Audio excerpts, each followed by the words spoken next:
Bersama saya, Steve Sadajom, ingin mengulas isu kenaikan minyak yang telah diumumkan oleh Perdana Menteri kita sehingga menyebabkan orang minyak kehilangan kerja. Di sini, di mana-mana yang ada stesen minyak, saya ingin menemu bual seorang pemuda yang sedang berposing maut untuk melihatkan kekecewaannya. Okey, buah duku, buah delima. Abang yang tangkap gambar ni siapa nama? Nah, saya gambar. Gambar. Okey. Jangan gelap. Saya nak tanya serius. Apa ni gelak? Okey, apa perasaan abang berkenaan isu kenaikan harga minyak? Bang, jangan menangis bang. Sedih kan? Sedih kan? Ha. Sedih lah kerana kan mak saya tak ada kena dengan mak pun. Tak ada. Motor saya kan Ha? sekarang minyak dah kurang dah. Okey, ni motor abang. Motor saya Selalu full tank apa? full tank. Liter minyak ni pusing 3 kali. 3 kali, okey.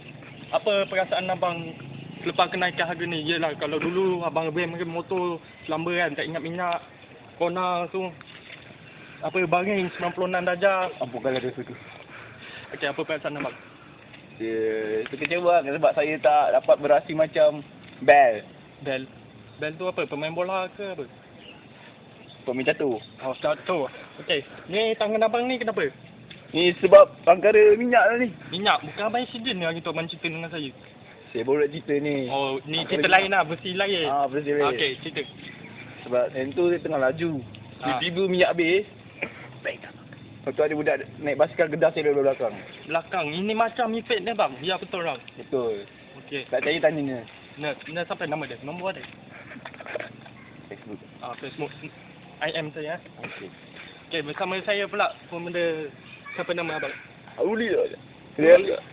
Dia lepas minyak naik, dia memang suruh je ni. Oh, saya tak boleh interview. Boleh. Tak boleh. Tak apa. Okey, sekian saja dari saya, Steve Sadajom melaporkan.